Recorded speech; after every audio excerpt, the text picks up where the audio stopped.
Welcome. So first off, my name is Sydney. I'm from Real Ones, and woo!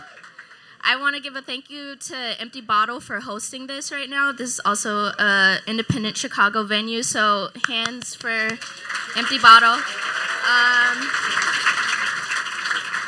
And today we're going to get into like a really important talent buyers panel. I know you guys have a lot of questions on how to either get your start in a venue or just put your music to the right person, or just like a variety of questions. So I'm going to bring up a couple of the panelists, or all of the panelists. So I want you to welcome first Bobby from Thalia Hall.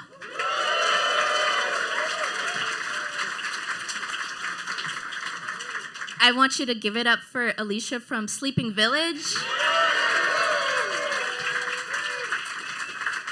A round of applause for Shō from Cafe Mustache. Molly from Empty Bottle.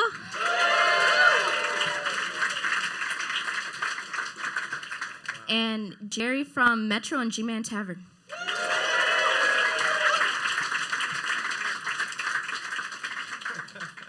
How are you guys feeling today? This is crazy. Yeah, there's like 3 times the amount of people I thought would be here. I know, it's a full house tonight. That's very exciting. Yeah, thanks for coming. I think the first question I think everybody is also wondering is if you guys could go into your journey about how you got to where you are today, like your path, like what you were doing before, each of you, whatever order, whoever feels comfortable going first. So I'm Bobby from Thalia Hall. I don't know, I think subconsciously I've always been somewhat drawn to this work in one way or another. Should I bring this? Yeah, put it on your face. Sorry, this is so wild. I'm so used to being over there watching y'all, that this is kind of disorienting.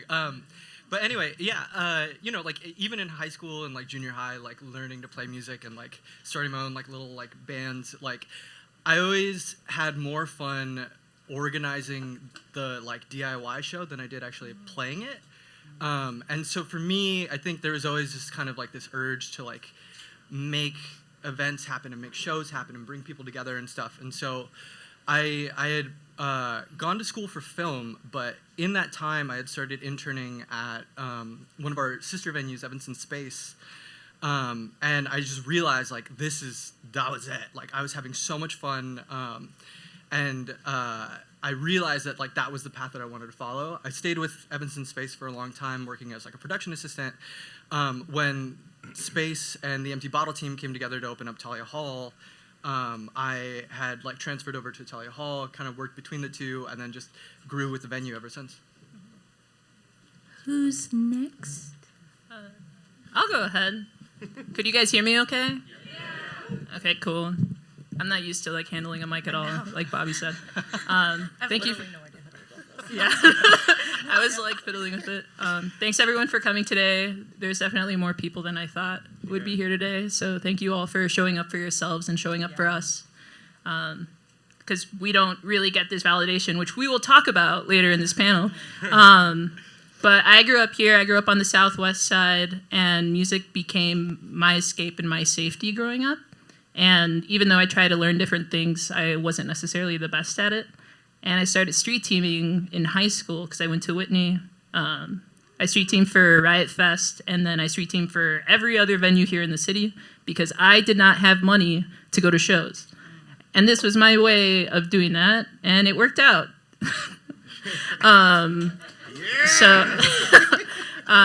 And I was lucky because I went to DePaul for college, and before college even started, I became friends with Lily, who you might know as Beach Bunny, and I just helped her out along the way.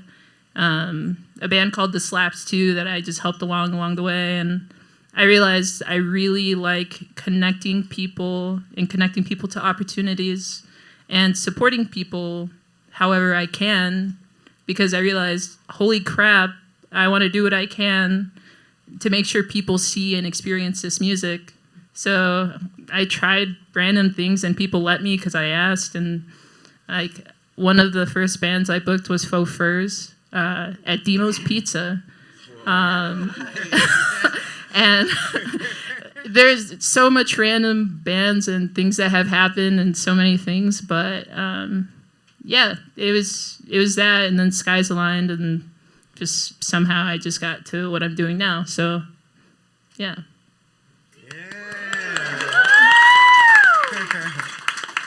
Yeah, I'm Shō. Thank you. I started off actually doing DIY shows as well. We had this place called Scragtown in Avondale, and it was like an ugly ass building. And then we would have like people like Miss Twink USA, Andrew Goes to Hell, Julian Forever, and Casper McFadden, and that's when I got to meet them. I'm like, okay, cool, this is interesting. I like music. And then COVID happened. Yeah, and then the world changed. And then we did, when things started opening up again, we all came together for this show called Gape. And it was like an abandoned warehouse where it was like the rap community, the DJs, like the bands, and just seeing all of these people come together, and like hundreds of people from different scenes come together. It was really interesting. So then I worked at different venues as a barista bartender until I went to Cafe Mustache and became a barista. And I had a variety show at Lincoln Hall. No, not Lincoln Hall. Shuba's. Yeah, Shuba's. We called it Zetas Lapidus' Funhouse. Oh, yeah? Yeah. I love that DJ. Thank you. But in that series, I would bring together different artists, and it would be over the premise of a full movie. So like our first one was The Breakfast Club, and I was not the janitor. What is it? The principal. And each band and artist was a different character in the movie. So I told my bosses about that, and our previous talent booker, she was leaving, and they were like, I mean, Shō knows people. Like, do you think they'd want to do this? And then they came up, they were like, would you want to do this? I was like, no one's ever asked me to do that before. So I said, yeah, and it turned out to be a gay old time. Yeah. And now I'm doing the damn thing, and I'm here with y'all. I'm excited. Thanks for coming. You've been crushing it at Cafe Mustache lately. It's very awesome to see. So I'm Molly. I book The Empty Bottle. I got my start. I always sort of knew I wanted to be in music. I wanted to study journalism, and then I went to school for journalism and realized I'm horrible at deadlines, and that was hilarious that I thought I could put myself into that. But I was also in like a small town school in Ohio and just wasn't finding my scene. So I eventually found out about a school in Tennessee that had a music business program. So I transferred down there. I studied there for 4 years. I didn't technically graduate because it doesn't matter, guys. Just so you know, it doesn't matter. Yeah, and I actually decided to come up to Chicago. I was interning in Nashville doing music publishing stuff, actually. It was very boring and very weird. And I was just like, Nashville's not really for me. I don't want to work in, radio, country, or Christian rock or anything like that. It just wasn't my scene. So I had a friend who lived in Chicago who I met studying abroad. He actually is in Mount Joy now, which is very funny. But we met in Germany, and so I came up here to visit him, and I was like, oh, this city is sick. So I found an internship at the Windish agency, and I got that I think I got there like the last day they were taking applications, and then that Monday they responded, and I took a mega bus up to Chicago to like do an interview that they were like, you could have done this on Skype. And I was like, no, I'm so glad I came. I'm so glad that I proved to you that I wanted this unpaid internship so much. But it worked out well. They hired me on as an intern. Within a month, they had an entry-level position that was already hiring, so I took that.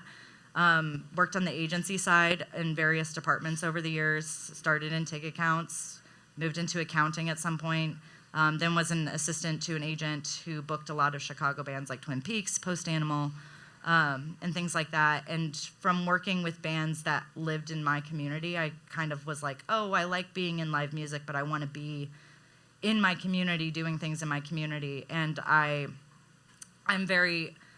a very nosy person, and I like gossip, but the fun kind. And I knew the old talent buyer here and had heard that he was thinking about leaving. And I just threw myself out there. I think I had interviewed for a marketing position here at the Empty Bottle first, and then I was one of the last two candidates, and in the last interview I literally was like, don't hire me if this doesn't lead to talent buying, because I don't want to waste your time or mine. And I'm being honest, and they were like, cool, we're not going to hire you for this job. But as soon as that person quit, I was the first person they hit up. So that worked out super well. I started here 6 months before the pandemic. Then I spent the better part of 2 years canceling all the shows that I ever booked, and it was horrible.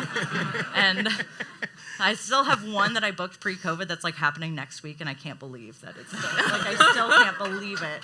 And it's still not selling well, even after all these years. All these years! But yeah, it's honestly, Empty Bottle has been a life-changing place to be. It was the first venue I ever came to in Chicago, and to be part of such a historical room is really exciting, and it's so nice to be connected with the community in that way. So yeah, it's been really awesome here. Your turn, Jerry.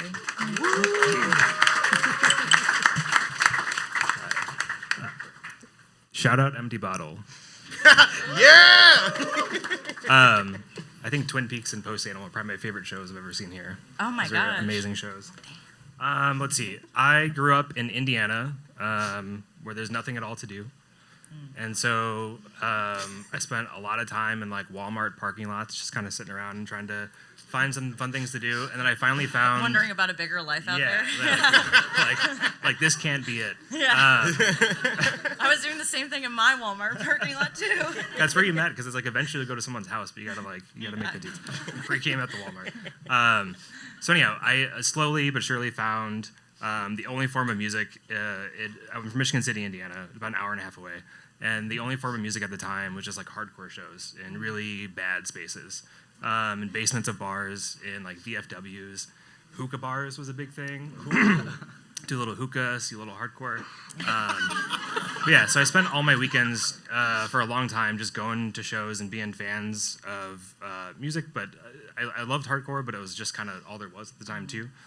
So my whole kind of space is like limited and myopic in that way. But I started doing that, and eventually I figured out that's what I want to do, and I was going to move to Chicago. And so I moved to Chicago and went to Columbia for music business. I did graduate. I do regret it. Don't graduate. Yeah. Still paying it off. Always will be. Same. Yeah. And honestly, I mean, it was fine. It's a good place to start. Like, go get your things. Contacts, but, yeah. But so I did that for a long time, and then I immediately got really lucky and got a job bar backing and serving at House of Blues downtown, and I got to be in like the upstairs like VIP space. I got to meet a lot of crazy people. I literally rode an elevator one time with Prince, and I had I had like Do that elevator up to the front. yeah, but I was like holding 2 trash bags. So I was a busser. So that was just like really exciting, and like honestly, those like I don't like love House of Blues or Live Nation, but like just seeing that experience, like it was hard to leave that for a while, and then I kind of interned for them for a little bit in the talent buying space, and they did offer me a position after my internship, and at that point I just didn't really want to work for Live Nation in that capacity. And then I basically spent the next 10 years trying to find another talent buying job that was open, because they're so limited. There's only so many spaces. We keep opening up venues, so like jobs are opening and stuff, but it's a really hard competitive space. So I kind of gave up on it for a couple years, and then I actually went to a panel just like this for music journalism, just because I had the day off and I saw what was happening, and I saw a bunch of like really great music writers like talking about how they pitch publications and all these things. I was like, oh, maybe I'll try that. And so I really went after that for a while, and I got really lucky.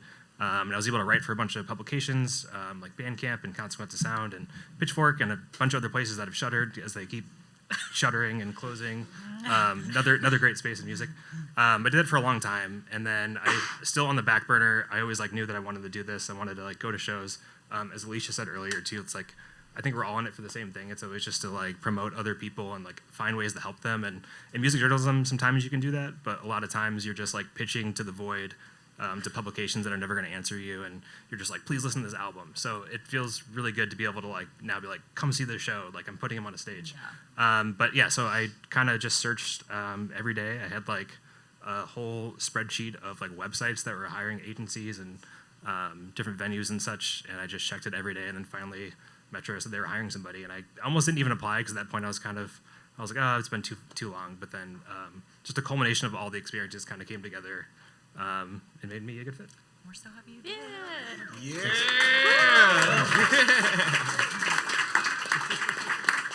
Thank you so much, guys. I think my takeaway from that personally is just like everybody has their own origins and starting place, and things take time, you know. That's a testament to not giving up and like keep following your dreams, and you never know where you'll end up. You might end up doing what you want to do or something even better. So thank you guys so much for that. And let's get into the nitty-gritty. What do you guys look for when you're booking artists? Like, and what do you decline? What's an instant no? And like, how should people contact you? It's a loaded question. Take your time. Yeah. You want to go first, Bobby? Yeah, sure. Okay.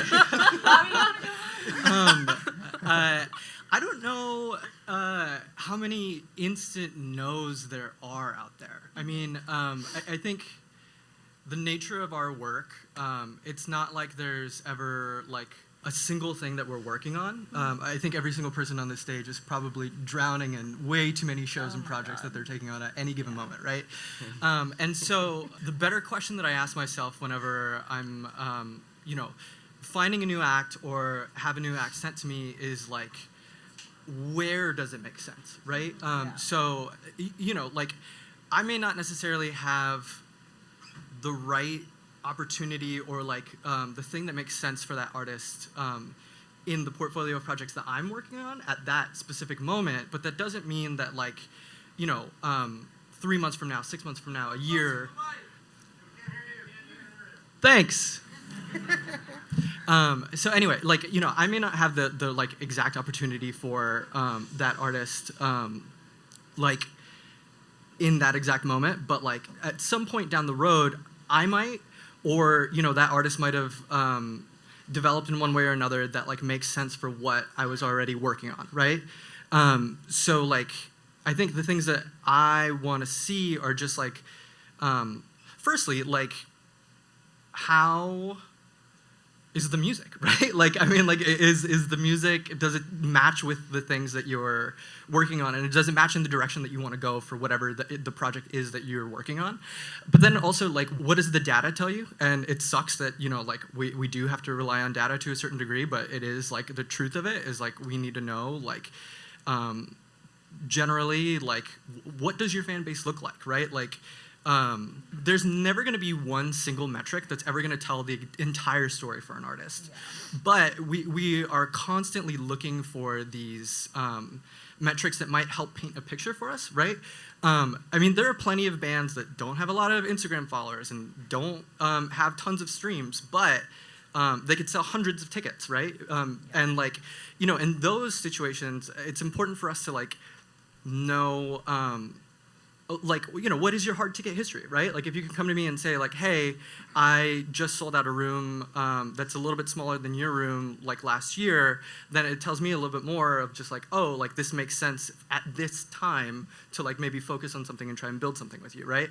And then, you know, what are the other kind of data points that you can help build a picture for us to just understand, like, how do we as promoters reach your audience, and how do we complement that audience, right? Because I mean, as promoters, like, we're all working on building what our audience is, right? Like, the relationship should look like band works with promoter because promoter can help amplify their audience, right? It's not just the venue's audience or the promoter's audience or just the band's audience. Like, as artists, you should be, you know, confident in the promoters that you're working with to help amplify, right? But we need whatever data you can give us that says, like, we're the right people to help you connect the dots. I guess I'll add on to what Bobby said. Thank you, Bobby, for kicking that very multi-leveled question off. Some things that I personally look at when bands hit me up. So Sleeping Village is strictly 21 plus. In my immediate response is, can you verify everyone's 21 plus? So a big thing to do personally as a band is know if the venue has any age restrictions. If they do, it's likely that they do not have wiggle room, unfortunately. And I know that's hard here because there aren't that many all ages spaces, and there are less 18 plus shows going on, but it's something to keep in mind moving forward.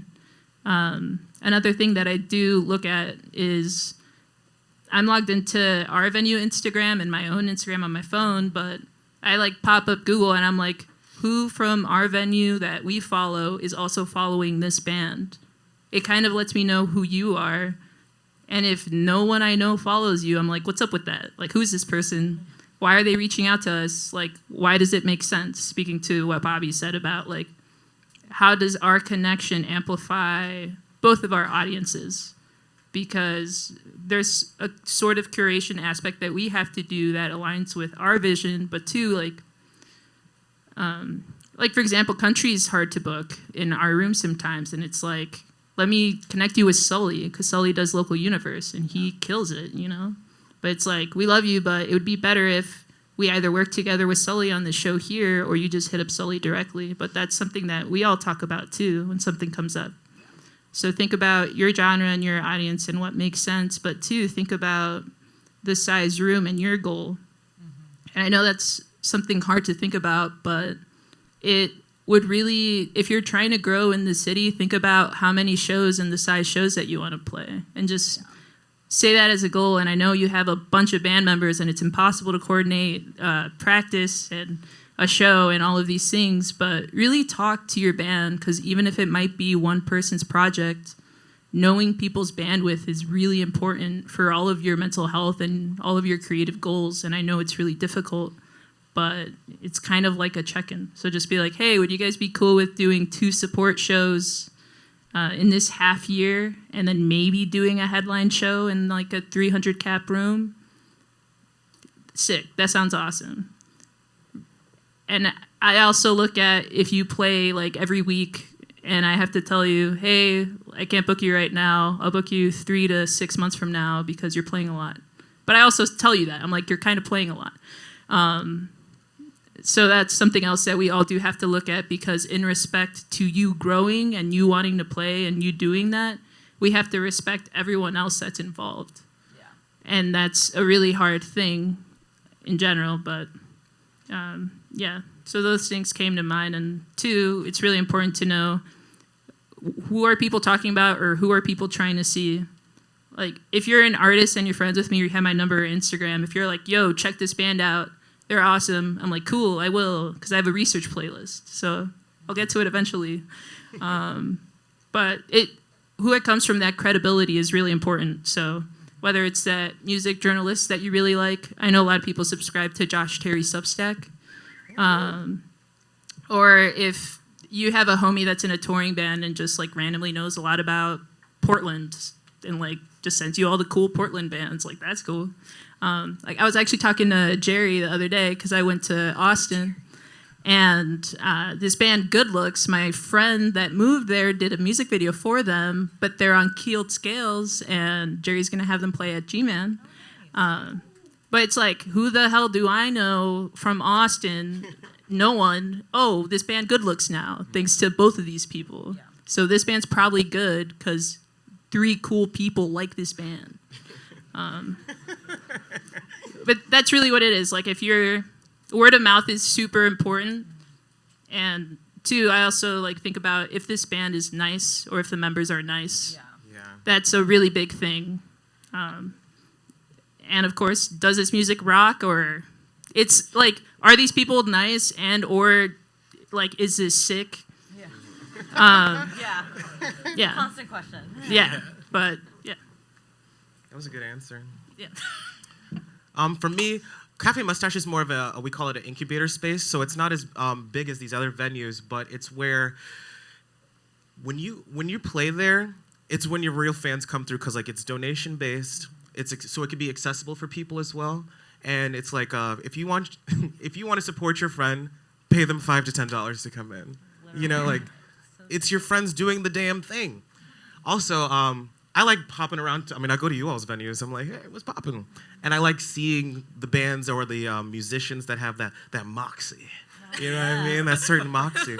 But also, we don't just do bands and musicians like that. We have like artivist, like an art activist meetup group. Like we do different types of things like that. Like I don't know why my brain is like, what do we do again? But we They do everything. Yeah, like we have a lot of different things, especially because it's community based. You know, like it's you come in and you want to do something for the people around you. You know, that's what I want to see. I also I agree with you on like good bands and things like that.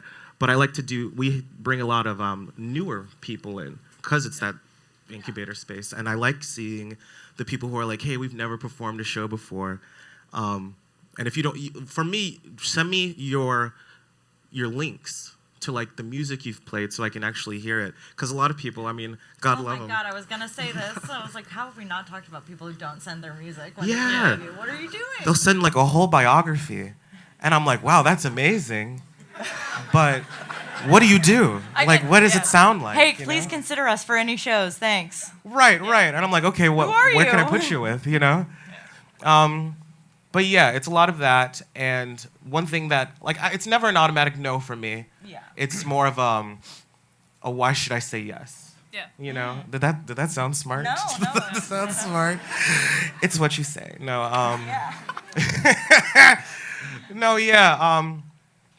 I just really like to see the hunger that people have to just play in a spot where, like, I know we'll get into this question later, but like our budget isn't like immaculately huge or anything, you know, and it's all about the turnout. And if you want to show up for your community, that's literally all Mustache is about, is like bring your community in and play, have fun. I love to see when people have fun. And if you really care about what you're doing, because if you're only in this for like money, I mean, who is actually in it for the money? There's nobody really making that much money. I don't know. Right, dinero? Yeah. No. Yeah, I want to see people enjoy themselves, and like we were on Milwaukee, so like if you hear it on the outside, like I'm one of those people who's like, if I like the sound, I'm gonna pop in, maybe do the $5 to $10. No, I'm kidding, but maybe right.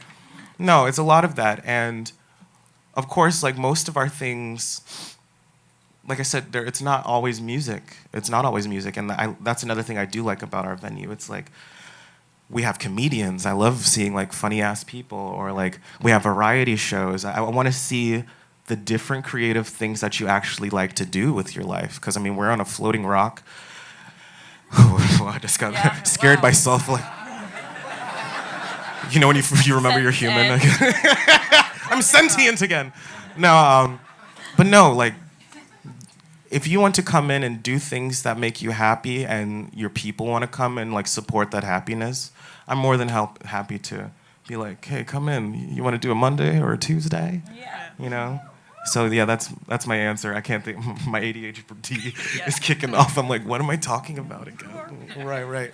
I honestly, everybody's kind of touched on things that I would say too. 21 plus, that's something that Alicia and I share in common. We are a 21 plus space. So it's like, I would love to book, I mean, Lifeguard, I feel like that band was practically born in this room. And I'm like, I would love to book you guys, but you are all children, and your children friends can't come to the show. So it's just like the limitations of the room and being realistic about it, right?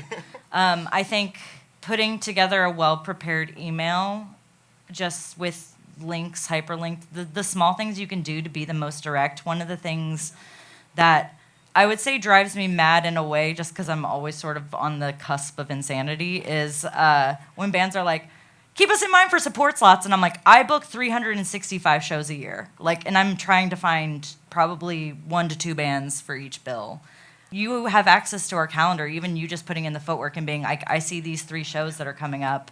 I want to submit directly for these shows. That shows me that you're paying attention, that you know what your sound is like, and what you envision the bands you want to play with.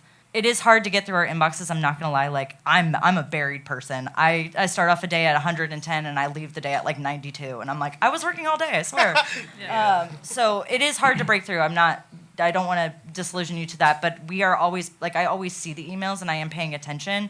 If I'm not responding back, like, it's not anything personal, it's just a matter of being buried and understanding, like, I'm trying to triage things in my world. Like, you got some, like, I love when bands are getting, like, you know, talking about a free Monday in September, but I'm like, I need a support band for Saturday, so, like, gotta think of this way. So understand that the way we're thinking about things might not align with the way you guys are, but we're always here to support your visions, you know? Like, that's never up for debate. And I think just knowing that we are here to support you guys, like, we're not in any way your guys' enemies. Like, I love this community so much. I've come to shows and, like, literally cried because I've been so happy, or just things like that. Like, we love you guys, and we love everything you guys do. And I think putting in a little bit of footwork goes a long way to getting your emails read. And I will also say that if you have a Bandcamp and you do not have your email on your Bandcamp, do you want people to book you? I don't know. I can't even tell you how many times I'll go to find a band's email, and I can't find a way to get to the band.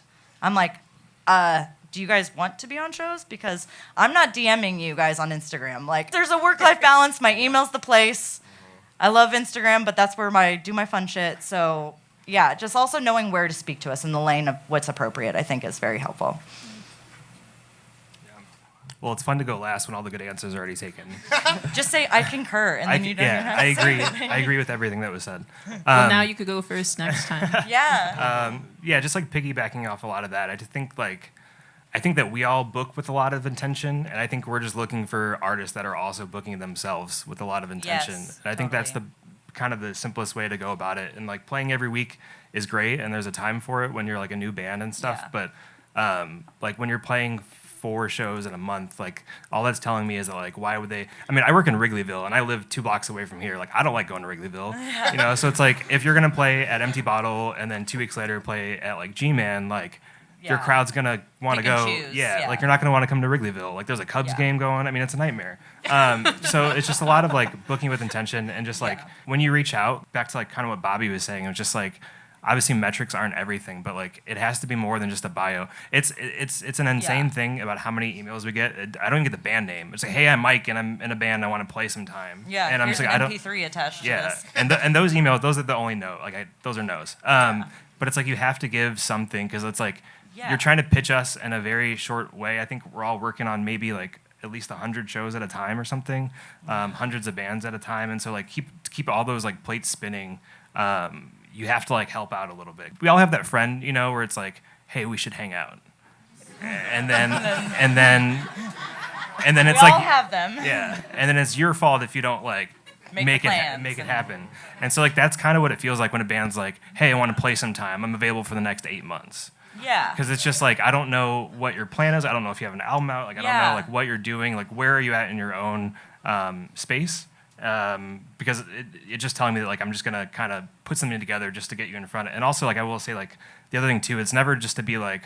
Obviously, I think a lot of us who work in this space particularly, we're kind of balancing the act between like being on the artist side versus being on the venue side. And obviously we have to look out for both people. Yeah. Oh my gosh. Obviously we have to worry about like money and all those things like internally on the venue side, but like there's nothing worse than booking a band you love and having like no one there to see them. Yeah. It feels really bad and it feels like a failure on your part. Yeah. And so I think that's where like the intention kind of comes from.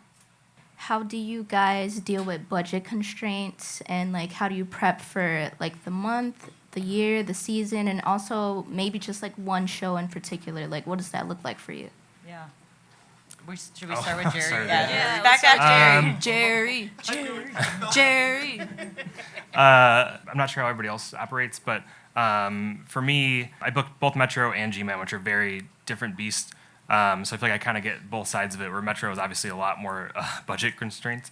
But I think every show has its own budget. We don't get like a set budget. It's not like, hey, like Yeah. you have this amount of money for this show, which is what I think a lot of people think. But it's more about like, it's all projections. Like we have to Yeah. look at a band and say like, okay, we're going to sell, you know. You also don't know who's going to be touring yeah. like at any point in time, so it's hard to conjecture like what's going to happen. You know? Absolutely. And like they can put out an album and it gets like bad ratings. Like all Yeah. these things can happen. But you basically have to look at a band and try to make the best decision for both the artist and the venue at the same time and just say like, hey, I think this band will come through and I think they'll probably sell like 500 tickets. And if you're charging $20, you kind of do the math and then figure out how much it costs to put on the show.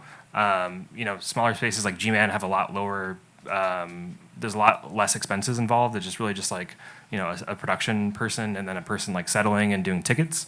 Whereas Metro, you have a whole team of security, you have a whole team of production, and all those people need to get paid fairly too, and all that has to be paid for by the show. And so it's like Yeah. you're trying to keep all of it in your mind at one time and trying to make it successful for everybody, and it's kind of stressful.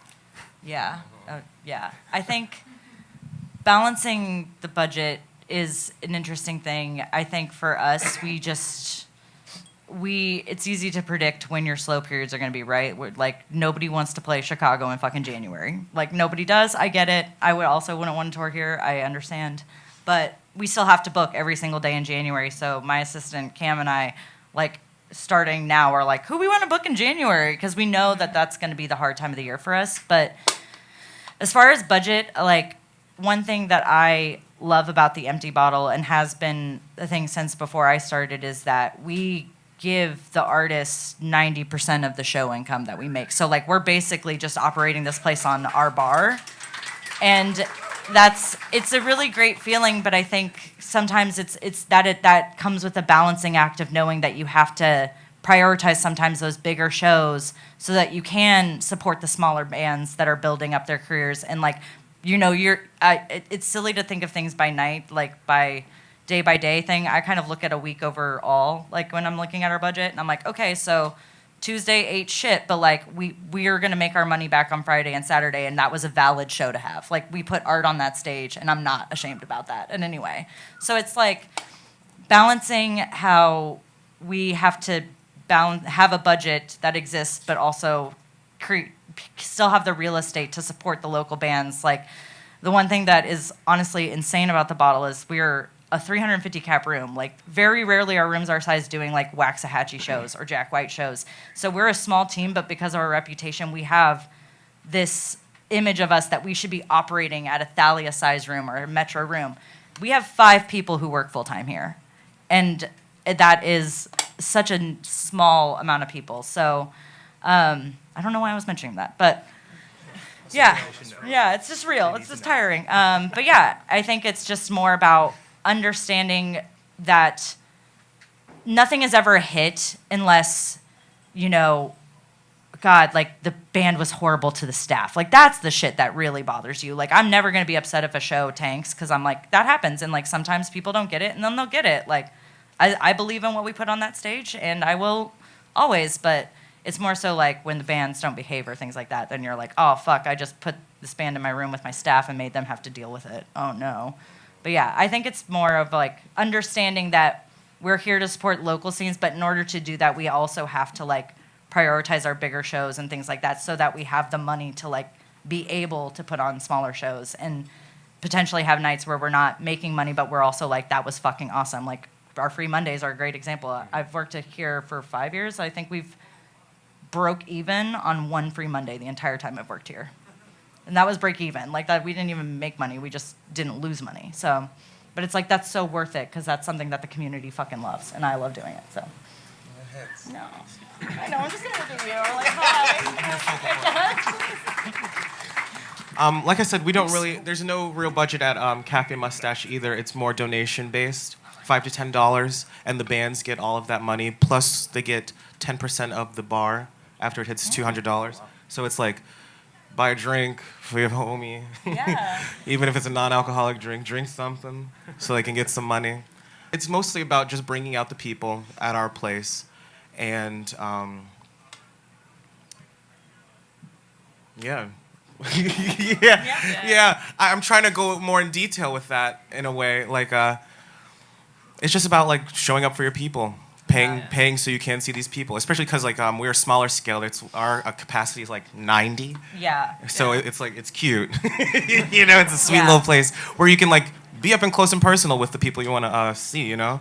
And it's really fun to, it is fun to see like edging. I see edging out there, like edging will be like rocking hard. And then you see the people like, it's just like scattered together. Like, Scattered together. Yeah, scattered together, you know? Or there'll be a show like last week, I think this was last week, Alex Grelly did, Ordinary Peoples. And it was good, Oh. But like, you know how you're all in here like this? I was already overwhelmed with this. Imagine this inside the 90 capacity. Oh, yeah. And then everybody's like, American Idol. Like, it was wild. But seeing all those people come out and just pay to see the person they want to see, that's how you get your money there. It does hurt. It hurts my feelings. I feel like I want to pay everybody thousands of dollars. Oh, my God, You know, I wish I had that. I'm not even getting that, you know? So, and we don't do... I don't like, not that this is too deep, but like I don't get a portion of like any of the money that comes in. Yeah. I'm just happy to do that. I know, right? It's crazy. But I'm just happy to, at the moment, I'm just happy Not a permanent state of being. Exactly, things are gonna change. No, I'm glad to be able to be like, yeah, all that money in that bucket, you get it. And we've had it at one point where we had to have the artists actually be the ones to take the donations, which I thought was nice because the people coming in get to see who you're coming to like party with. Yeah. And it makes people more enthused, like, oh yeah, okay, I'll give you $5-10, you know? And yeah, that's about it with the budget. I feel like everyone spoke on this really well, and it kind of segued into something important, which is there are different types of shows, and there's different types of budgets, both on the promoter's side, but for the artists. Yeah. And I feel like at least the conversations I have had with artists more regularly is like, hey, why is that budget that much for support? Could I get more? Or what kind of offers do you have? Because I know people are trying to understand and have like larger vocabulary and familiarity with the offer terms and all that, which is a pain in the butt.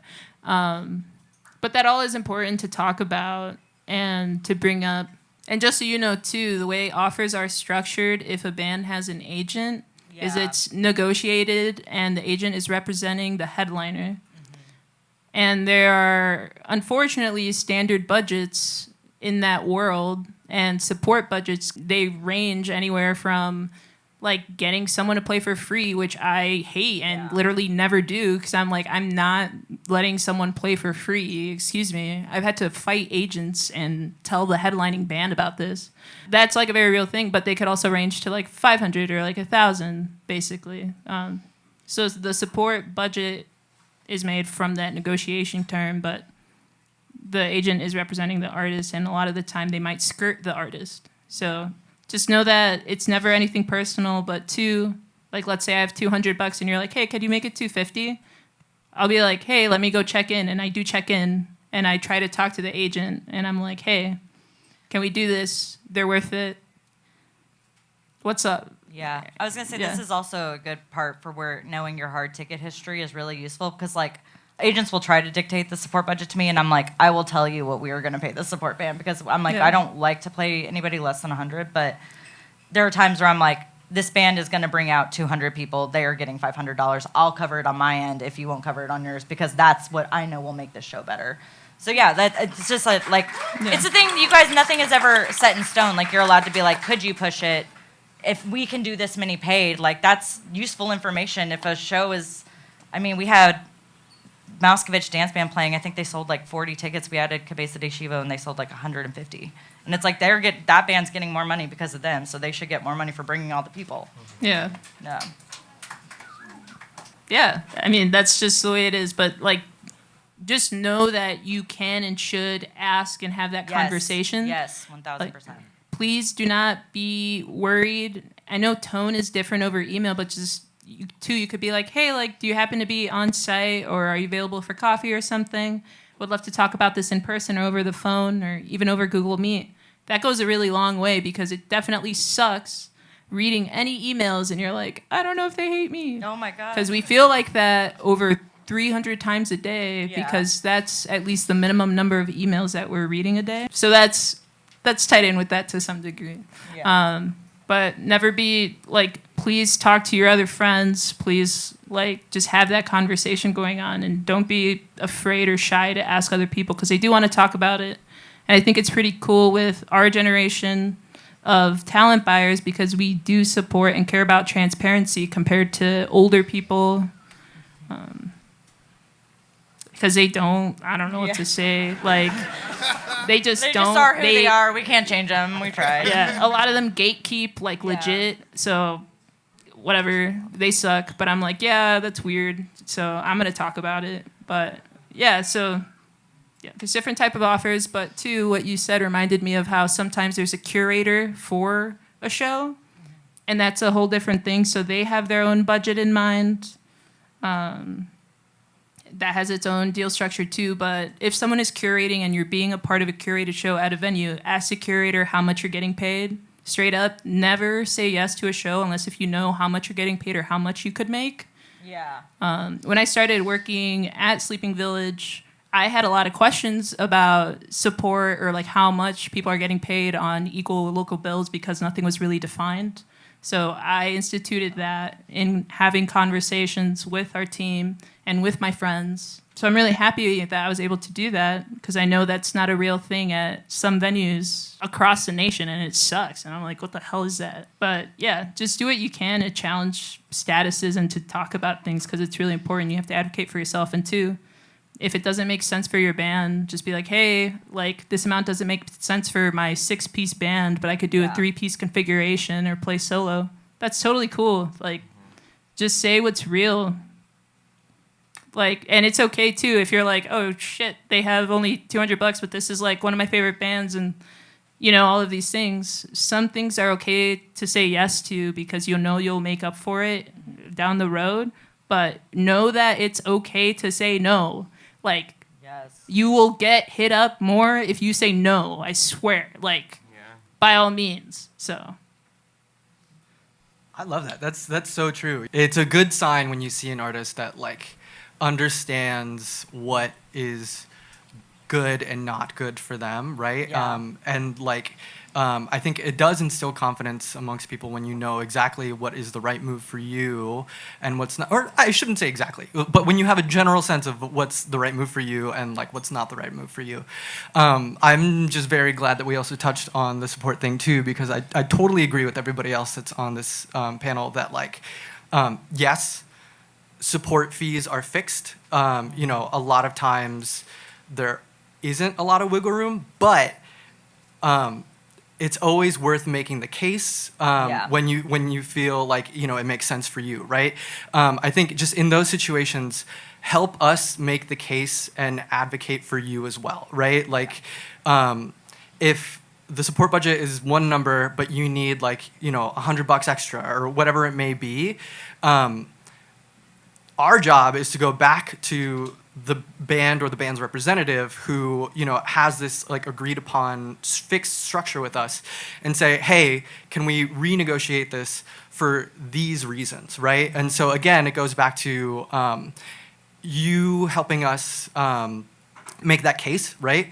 Like if you say like, hey, we would love to be a part of this show, but we just did, you know, this many tickets like a couple months ago. Is there any way that we can bring this up a little bit higher?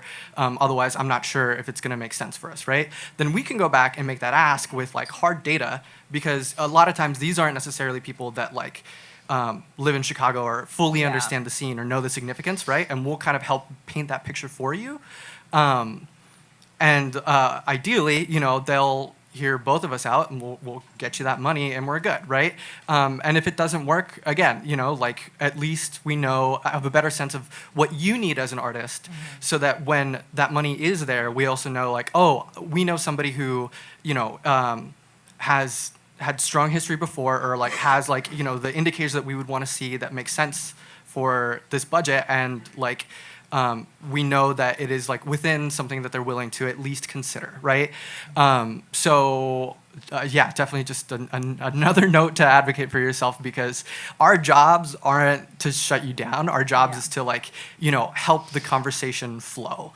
And whatever tools you can give us to help advocate for you, that's ultimately going to make our lives easier as well, right? Because if we're talking about getting you on the show, that means we want you on the show. You know, and so whatever it takes to, you know, make you happy, and then also make sure that the whoever else we're working with is like happy or at least understanding, is gonna, you know, make everyone's lives easier. Going back to like the general question of the budget, though, I do think a couple things that came up are worth kind of talking about a little bit more. One of them being obviously, you know, like what Jerry was saying, like larger venues have way higher expenses, to, even keep the lights on at Thalia, it's like thousands upon thousands and thousands of dollars a day, right? Even without a show. Yeah. So to like mobilize like staff and security and like, properly pay everyone and like do all these things to like put money into promotion and stuff, it's expensive, right? And so like if we're talking about a show at like in a larger room, if you can bring out 300 people, you're probably going to walk with more money selling out a 300 cap room than you are, selling 300 tickets in like a 1,000 cap room, because there's just less expenses, right? It's going to work more in your favor. But if you know that like you want to be ambitious and shoot for the moon and like really make this a huge event, right? That's where I get really excited, because I love talking about these things, right? Again, it goes back to like drawing that picture, but if it's like, you've been doing shows in like smaller clubs and you have a new like EP or a new album that you're working on that you're just like, this is sounding amazing. And like, you know that like things are going well and you can feel the momentum and like, you like the excitement is there. I always love just getting on the phone. Maybe it doesn't come together, but like, tell me about it, like let's hear about it. I want to know what you're up to. Sometimes it can be really, really satisfying, like we've done shows before where like we were all kind of under the assumption of like, if we can get the room like half sold, this is gonna be a huge win, you got like 4 local artists that are all kind of coming together. But through like proper strategy of like seasonality, right? Molly was talking about it before, where we kind of have a general sense of like what are our busy times and what are our less busy times, and what times of the year are harder to market things and what times of the year are easier to market things. You can just kind of assume that like any venue in like October or like April is going to be slammed, and just deep in tons of people that want to do shows. But slower seasons like, January, February, like July, August, it's like we're still wanting to do things, but there's so much less going on that with the right plan, it's so much easier to be this big, loud statement and cut through the noise of everything else that's going on, right? You can be like the big thing that the reader is shouting about, the big thing that, gets like a Tribune write-up, because like, there's just less stuff that's taking everybody's attention. But you gotta have a plan for it, right? Like you hit the right time of year. We, can sit down as like your promoter of the show and be like, okay, so why do this show now, right? Is it because your album is coming out around this time? We announce it, 4 months before, and we can say like, oh, we have all of these talking points along your album cycle so that we have constant fodder for marketing, right? Like if you're gearing up for an album, like, and you can tell us, okay, so I've been working on this video. It's going to come out at this time. I know that like there's some press excited, and like we think like an article will probably come out around this time. Like if we can paint a picture of like what the trajectory looks like and create a case for like a strong marketing cycle, again, like those things may not necessarily always have like the assurance of making money, but like, if we are all excited anyway, we might as well take that risk. It's just a matter of like, when are we going to take that risk, and does that timeline make sense? Thank you so much, Bobby. And I'm gonna ask you guys another question, but I also ask that you keep this one short, because we will be starting our Q&A portion very soon. Woo! Yay! Do you guys have any advice in terms of communicating with you and other talent buyers? How should they speak to you, or is there any language and terms that they should know before reaching out? Speak Latin. No, I'm kidding. Yeah. If I could just jump first. I like when you just be real, keep it short. I don't like like I said, I don't like reading a whole book. I don't think any of us really like reading all of that. Say who you are, the genre of music you play, your links, and give us dates too. Yeah. And to add on, because like a little bit, it goes back to the last question. For us, we do sponsorships too. Yeah.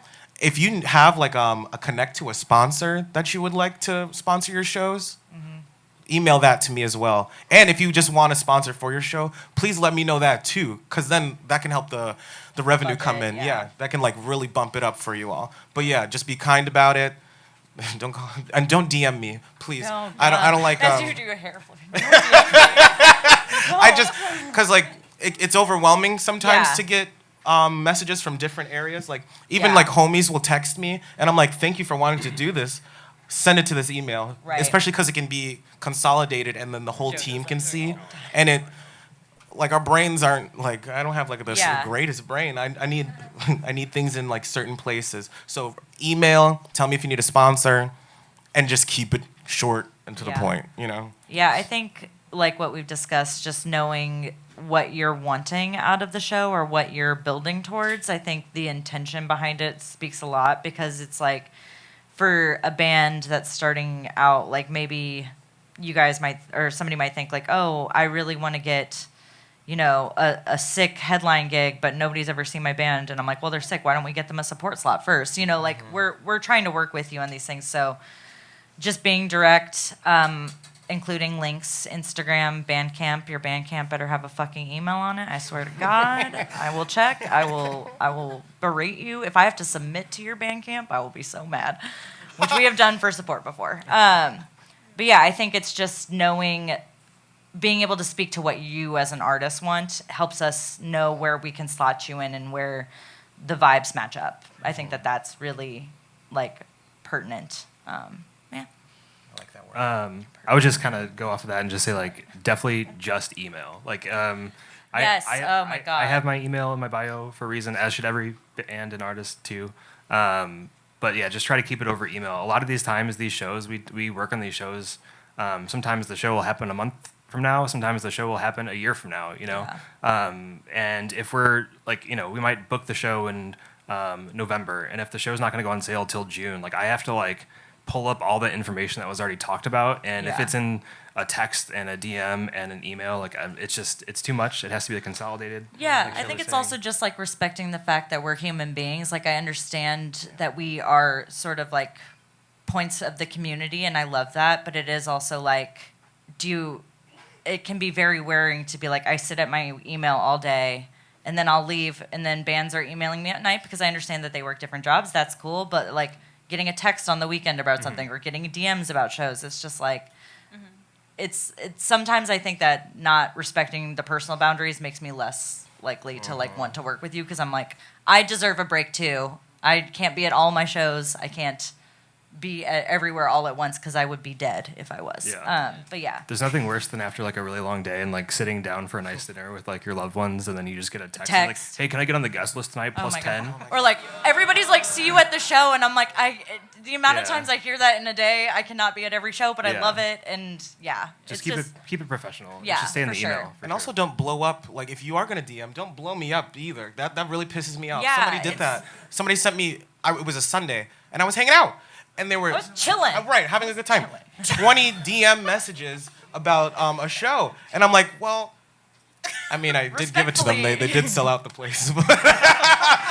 Yeah, It was but a great show. but if you're going to DM me, ask like, hey, what is the booking email address? Yeah, And yeah. then I'll be like, oh, good, you respect me. Thank Yeah. you. You know.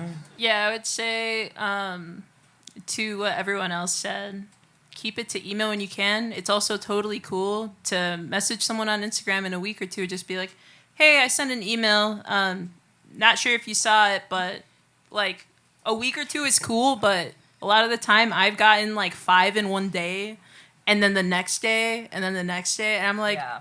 I can't see it because, like Molly said, I'm working all day, and for Yeah. some reason, I only have minus 13 emails. But Yeah. I've been responding and reading emails Yeah. all I've been working. day. How am I at the same place? It's wild, but it does help because it also keeps you organized.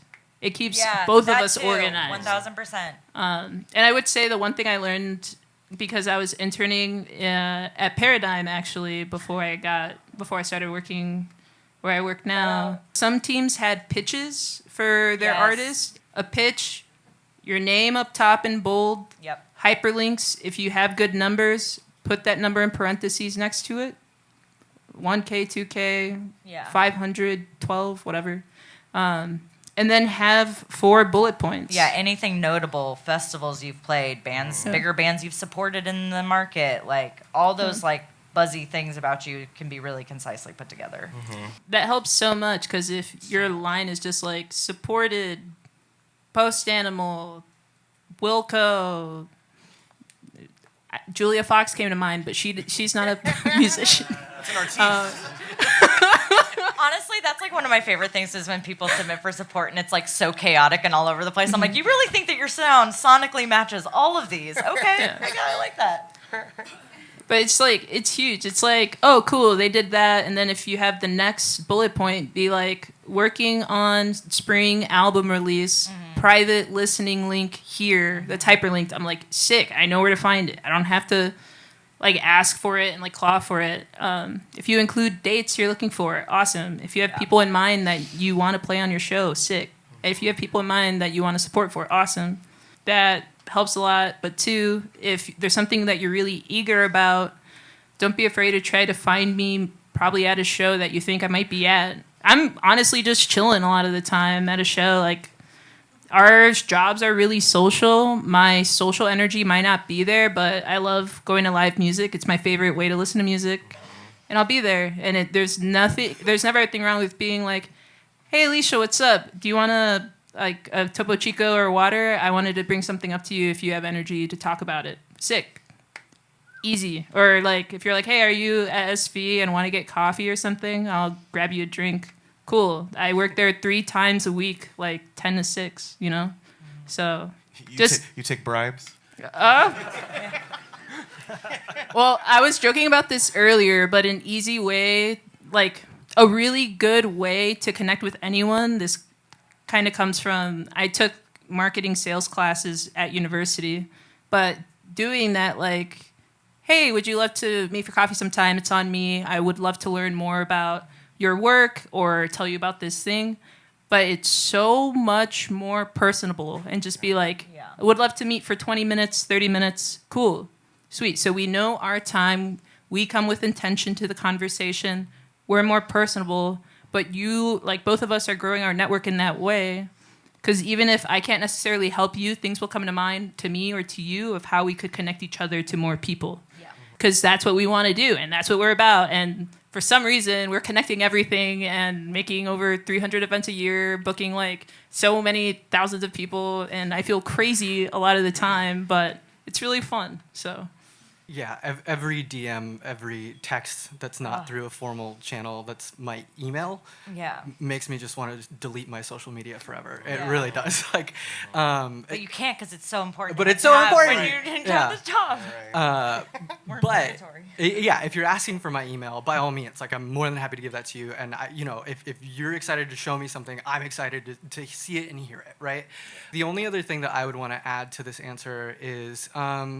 Keep in touch. I mean, I don't have tons and tons and tons of like opportunities in my venue in particular, like right away if you're early in your career.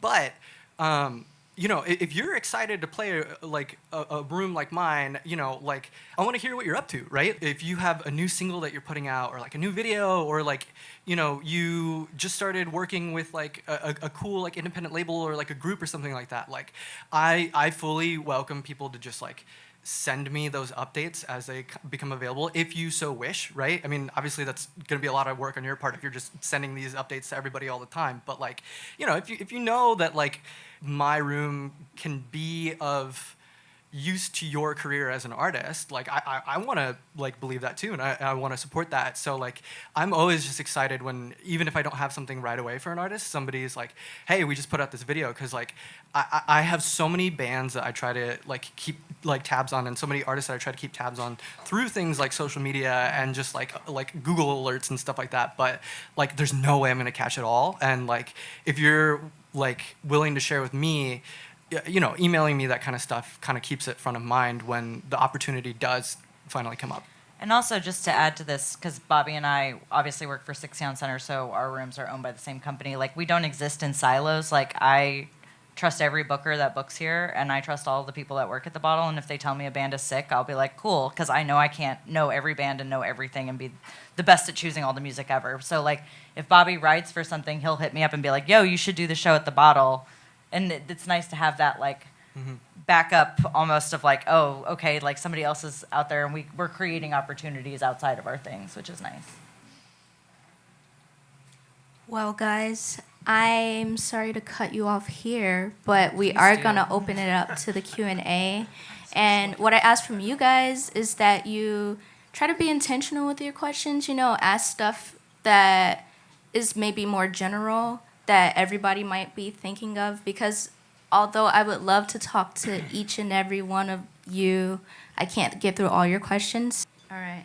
Who's hungry? Who's hungry? You with the black shirt, yeah. Yes. Hi, I'm Jimmy. I am the lead for Gorilla Tuesday. We talked a lot about, sending hard numbers for different, venues that you've played in the past, different shows. How many of those do you want? Because if I've played like 10 in the last year, I don't know if I want to send 10 full show bills, everything. I can if that's what you want, but I also want to keep it concise for you. So how many shows? I would say just give us your best ones, right? Yeah. I mean, if you were the headliner, those are the ones that are most important. Yeah, totally. I just want to quick pick it up. You're in Gorilla Tuesday, right? Yes. Yeah, so he just sold out GMan like last week. It was awesome. Hey, turn up! Yeah. But Joke's on you guys. We're going to shout you all out Yeah. from up here.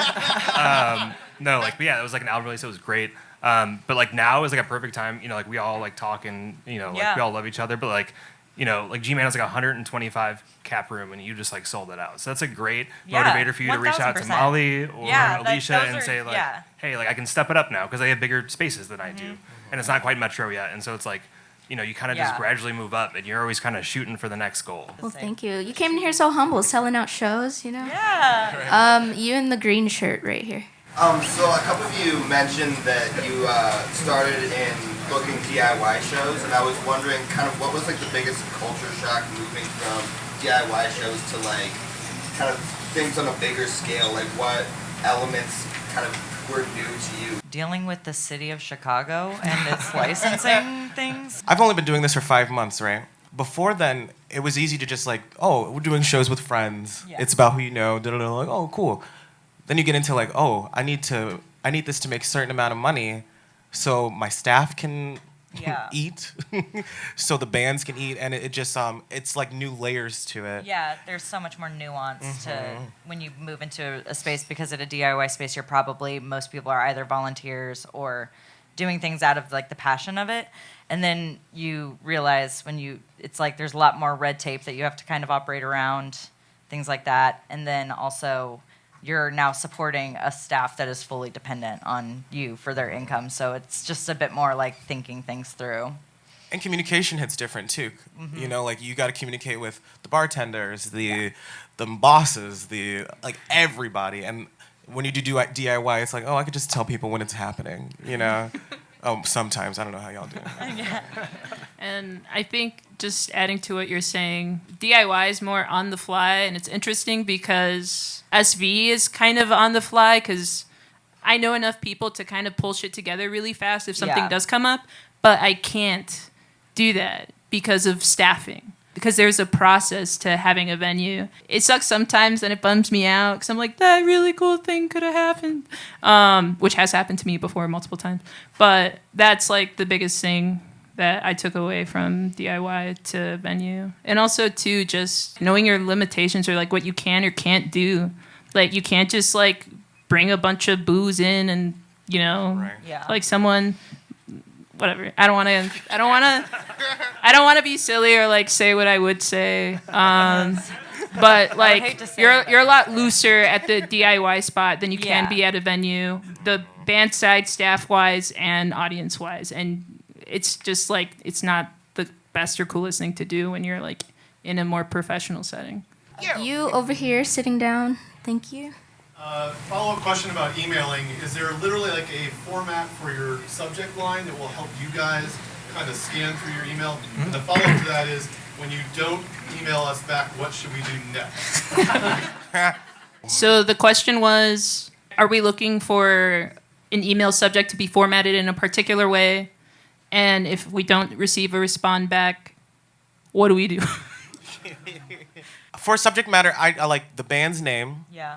Yep. maybe the genre, and be like, hey, like I'm trying to get booked, and maybe like a date that you want, date, you know. or if you're submitting for support, like direct support submission. And if you don't get a response back, one, be patient with us, but two, I used to get annoyed when people be like, hey, you didn't respond, but like, do that. Because sometimes it'll be a nice reminder, be like, oh yeah, I did save this. Because like I have, I star a lot of them, so I can come back to them for like future shows. And if you do be like, hey, I sent this, is there still opening space? Especially if you're trying to do something sooner rather than later. So yeah, be like, hey, a little nudge. You all the way in the back with the long hair? I can If a band, let's say they were previously independent, they start working with an agent. Yeah. What do you expect with communication between them, the relationship, even if maybe the main booking is going through the agent now? So the question was, if I'm an independent artist and started working with an agent, how does that communication switchover happen? Bobby, do you want to take this one? Sure, yeah. If you're starting to work with an agent, in the hopes that that agent is doing what they're supposed to do and advocating for you as the artist to the fullest degree, I would, it's hard sometimes if you're like an independent artist and you have these relationships directly with these venues and these promoters and these organizers of like events, to just want to like go to them directly to maybe make the process go faster. But I would highly recommend let your agent advocate for you, right? Like let them handle it, and then as they're interacting with us, they will take the information and stuff back to you, and you two can decide on what is the best path forward for you, right? I think every now and then, like there are artists that will try and like sidestep their agent, and it ends up It puts us in a weird position. Yeah, and it makes things potentially messier, and you could even like shoot yourself in the foot, right? So I mean, like it doesn't mean that relationship between like the club and the artist isn't there. Like we're excited to see your team grow, and we're still really excited to work with you, and we're still gonna be so stoked to see your face and hear your music when the day of the show comes. But your agent's your agent for a reason, and you should let them do their thing. But also, like I think a lot of times people envision when they get these, like you get an agent or something like that, and it's just like, oh, we're so lucky to have this person. But it's also like they're advocating for you guys. Like if you're like, we've always, we love playing Sleeping Village, even we want to do a 3-night run there, or like whatever. Those are things that I think are important for your agent to know, because otherwise they're just going about cutting you a tough deal in a room where they're working on commission. Like they are trying to get money for you guys, and that's very fair, but not always leading to the best or most intentional show.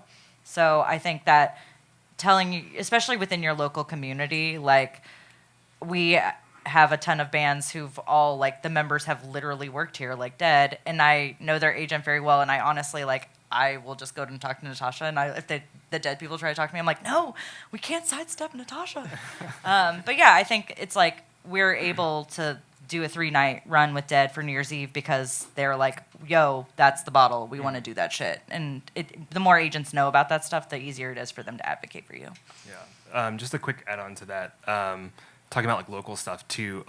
It's not super often, but sometimes it's smart as a band, if you know your city and your scene very well, to kind of try to structure a deal where you kind of take care of your own city shows. Like if you're already selling out shows at Sleeping Village and you're playing shows around Chicago, and then you get an agent, and then they're like, you kind of have to tell the agent, you have to pitch them. They're like in Brooklyn or LA, and they have no idea what Empty Bottle is, or they've never been to a show here or Metro, and they don't understand like what we're even talking about. You have to pitch them. So sometimes it's just like you kind of have to give them the knowledge. We're all about spreading knowledge. Right. And I also think that that's something that might exist almost in Chicago exclusively, because we have so many independent venues, and it's hard to explain if you don't live here, like what the difference is between Sleeping Village and Empty Bottle. We're both 350 cap rooms with 21 plus age limits, but it's like, the vibes are different in some ways, and like each venue kind of has their own thing. And I think that people are really proud of the pathways they took up in these places, and I think that that's one thing that we're awesome is like sometimes just being like, okay, guys, let me explain why I know my venue is the best room for them in this city because X, Y, and Z. I will add one more thing. If it's of concern to you, if you're an independent artist and you started working with an agent and you feel like it's important for you to vouch and state your important relationships, do that. Yeah. And ask them for updates because you should know what's going on. Yeah. Totally fine. Get a report. I've talked to my friends about this multiple times, but if you hire people to be on your team and they're not updating you, why do you have them? I don't know. I wouldn't do that. I would tell you to not do that. But just like ask and then also do a handover. But also feel free to be like, hey, Molly, like, or hey, Shō, has my agent reached out to you? No. Weird. I told him that 2 months ago. So for example, I had to reach out to an artist that I knew personally from years ago. And I was trying to book him for like a year for Logan Square Arts Festival. And I was just like, hey, like, I know we worked together before and I tried to book you last year and you are the one artist I've been trying to book all year. What's up? And he got to it. Like, he's like, no, I got this. And then it problem solved. But I was following up. I was doing the professional thing the whole time. And I'm like, cool, I guess I just have to talk to the artist directly sometimes to just nip it in the bud and like do the thing. One more thing too on that, actually. If you are still in the process, if you know that it's time to get an agent, and you're talking to agents, and you're still in the process of finding the right agent for you, we have so much feedback that we can share in a constructive way with you. If you have like relationships with one of our clubs already, like leverage that network. If you're like, oh hey, I'm talking to these few people, like what has your working history been like with these agents? And hopefully we can give you some information to like lead you in the right direction, right? Like we're not trying to throw anyone under the bus, but like if we know for a fact like, oh, this is somebody that none of us have ever heard of or have only had bad working relationships with, they might not be right for you either. I feel like a red. Yeah. Yes. Thank you guys. You're welcome. What is the ideal amount of time in advance to try to book a show, and what is an appropriate amount of holds to ask for? So the question was, how far in advance is it appropriate to reach out for a show, and how many holds are appropriate to ask for? Shō, do you want to take it, or Jerry? Sure. I'll do one really quick. We do ours 2 months in advance. So like a lot of people still do like can I come in August? I'm like, it's not 2 months yet, and I'll sometimes respond like that. But for us at least, 2 months and the holds. I mean, ask for as many holds as you want, honestly. Oh my God. I'm sorry. No, wait, don't. I'm sorry. Wait. I'm new at this. Wait a minute. Incorrect. Don't do that. Ask for like a general area of time. Yeah. You know. Yeah. You already know. Yeah. Yeah, I think that I think it's appropriate to ask for like 5 to 7 holds, like that. Yeah, like they don't have to be in a run together or whatever, but 5 to 7 holds I think is fair. The tough thing is, again, the bottle occupies a space where it's like a very local venue, but also has really big shows, and those big shows are how we balance our budget. So sometimes it is a little like, if you're a band who's reaching out about October now, like I almost have to put you in a holding pattern just because I'm like, well, I have to protect my budget still, and that is the month where most of the touring bands are touring. And so it's also knowing when you're asking for and what you're asking for. Like, it is so much harder to get a Friday or Saturday in October than it is to get a Friday or Saturday in December. And guess what? December shows, they're fucking lit, dude. Mm-hmm. Like, people are so excited to be ready for the holidays that they're going crazy. It's awesome. Yeah. So, like, I think it's just knowing that if you're asking far out, like, what the real realities of that are. Like, I tell people, I mean, time is infinite, so I am booking for forever, I think. There is the limit does not exist. But it is more so like if I'm kind of putting you off, it's because I'm like, okay, well, it's not because I don't like your band, it's because I'm like, I have to weigh what still it might be coming on our plate and stuff like that. So, but I think 5 to 7 is great. I love when you're also giving like a cute little window, like love a window, because sometimes, yeah, like You know, you might not be able to get a Friday, but we might have an awesome Thursday, or free Mondays are really awesome here too. Like, so it's just a matter of like, we want to find you the right opportunity too. In my world, between G-Man and Metro, it's like very different. And G-Man, to be quite honest, is a literal nightmare to book because we are in Wrigleyville, and it's also like the go-to bar before Metro. So even if like 10% of a sold-out Metro show goes over to G-Man to drink beforehand, like I'm already crowded and I can't have a show. Yeah. And then also like the Cubs play too many games.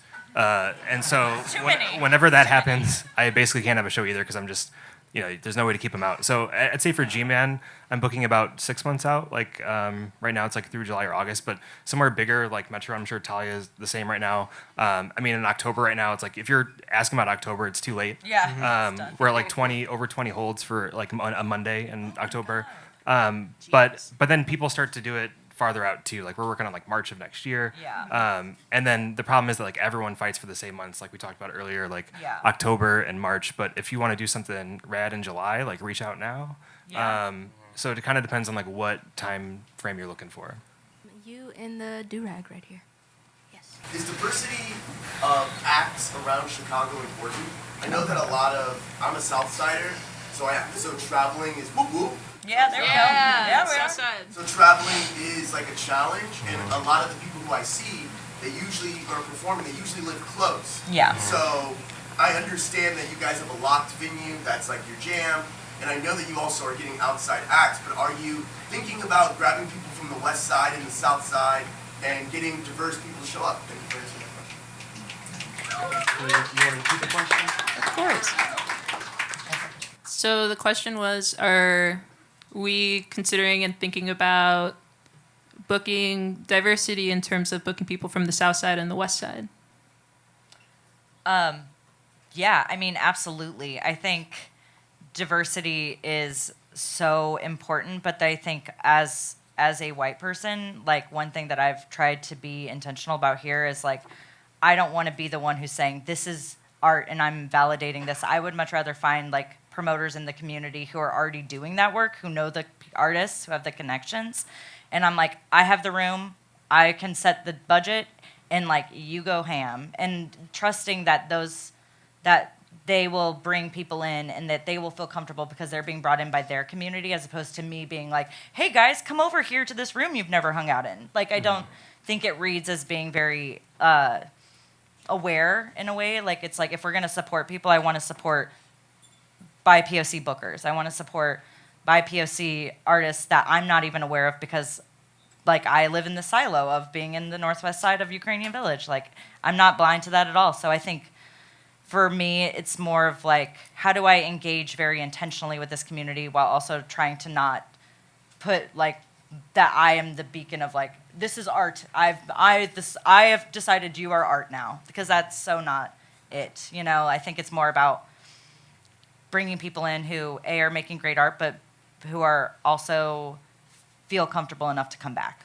Because that's the thing, is like, you can do a show here, but like, are those people gonna want to come back to this space? And that's really what we're trying to do, is make a fan for forever. So, I was gonna say, I'm grateful to be put into this position, because before I went and like became the booker there, I saw a lot of majority straight white acts, you know, especially straight white male acts.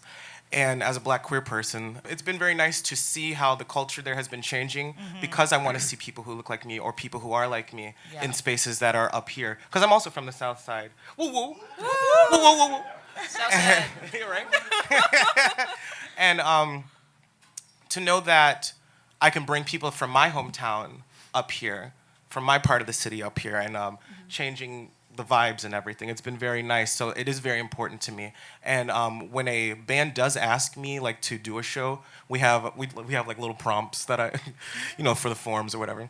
But I put in, if you're gonna do a show, please make it think of the diverse lineup, you know, because I mean, I love white people, But I mean, I love my people and the other black and brown people and the queer and trans people, and we need to see all types of people up here. Like I hate when people say we're a melting pot. We're more like a salad. We all like, dead ass, like we all accentuate each other, and to know that like we can all come together. Exactly, we can all come together and like make the city really beautiful, because there's so many cultures out here that. Starts crying. No, I'm kidding. There's so many cultures out here that need to be seen and deserve the space out here, you know? And to be able to do that and change that, it's rewarding. So yes, it is important, and I do take it into accountability. Thank you. Yeah. Show.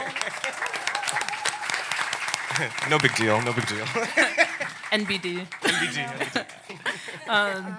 As a Latina queer person myself too, it is really important to me, and it is something I've put a lot of work into, and it bums me out if I get bogged down in the email hellhole because I can't do my own dedicated research for it. Yeah. So it does help a lot if someone like you is just here and like tells us what's up or what to check out, or like, hey, I want to put something together in December. Cool. Let's talk about it. Tell us all. Yeah. Or even like we were getting in line and Shō was like, I want a DJ. And I'm like, oh, we're looking for someone in 2 weeks. Perfect. Like, I'm not even kidding. This happened. It happened within a minute. But it really does matter, and it is super important to have it. It's a networking event. Yeah, I was like, and that's on networking, guys, okay? That's how you do it. But yeah, what everyone said so far is true and wonderful. But it is really cool that diversity does matter in all of these spaces. And I know in talking about public transportation, because I went to Whitney for high school, but I lived in Midway, my commute was 2 to 3 hours every day. Every day getting to and then getting back, 2 to 3 hours. So I know how much I hate the CTA on the south side, but it's really difficult. So in terms of thinking about what time or what day makes sense, or talking to your close friends or community or that group of people, like, hey, what day would make sense for you guys to come up to a show on the Northwest side? Or is there a venue that might be more convenient to get to? Like, could we do a DJ set at Punch House because it's in Pilsen? Or Ramova that just opened, that's by 35th and Halstead. Or if you do really want to do something at GMan or Empty Bottle or SV, just being like, what would make you guys come out there? But too, like, what could I say to advocate for us to be in that space? And for other people to know, too, like, they could know what we're about in this space. Yeah. I think that's super important, and I'm about it. I think similarly, there's a certain role as promoters that we should all be playing that I think about a lot, because you want a promoter that's going to connect the dots. Firstly, if you're curating a space and you're not exploring a diverse amount of voices and art, then you're just not right for that to begin with, right? You're just not the person to do it. But I also think that like we have a certain duty to like connect those dots in a way that's not just booking the show and you can say like, oh, I'm satisfying some type of like checklist, right? One thing that I'm sure we all think about and that you should look for in your promoters that you decide to work with is like, are they actually going to put in the work to reach those audiences too, right? Like, what are their relationships like with like the community organizations that will like help connect the dots with your people? Like, what are the media outlets that they're like regularly working with that like will help connect those dots and get the word out, right? Like, the promoter is not just the person that like writes the check. It's also the person that is going to help connect the dots with you. And if that piece is missing, then like there's a lot of work that needs to be done on the institution's part. Okay, everyone, we're gonna do our last 3 questions. So like, shoot your shot right now. I'll take somebody in the front over here.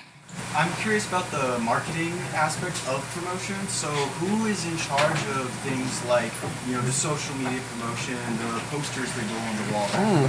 Here, it's our lovely bartender, Chris Sutter. Everybody tip your bartender, baby.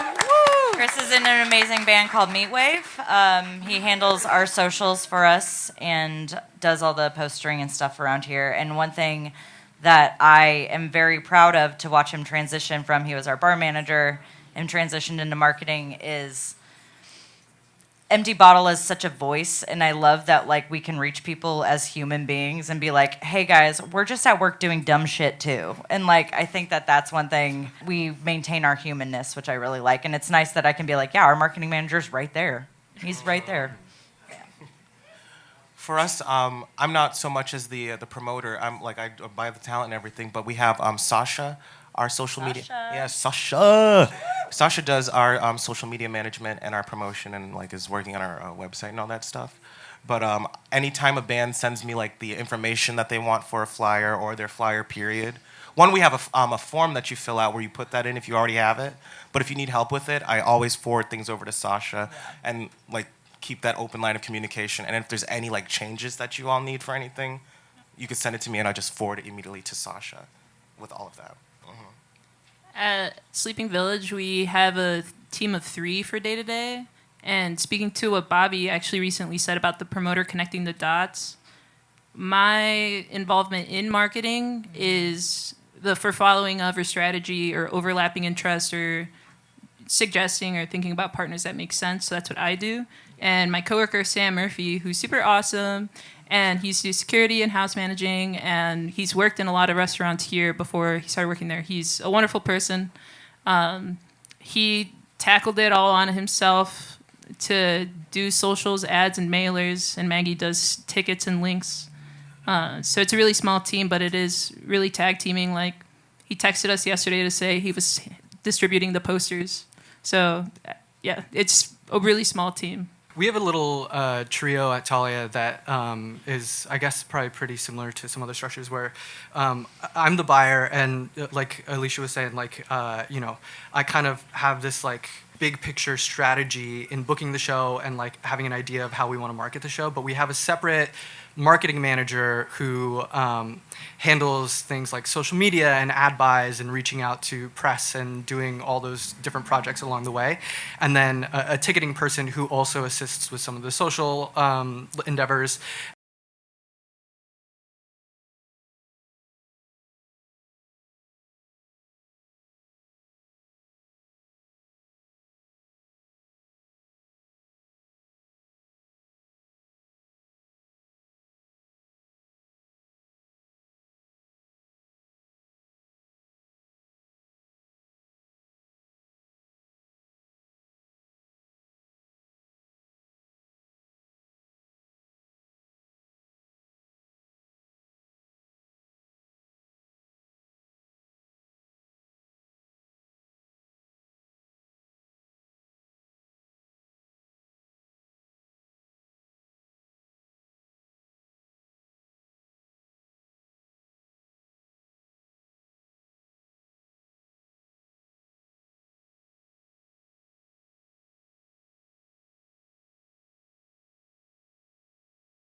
So we have a really great team of 3, and then we have a couple like street routers who will kind of like just bike around the city and put up posters here and there. Yeah, that's nice.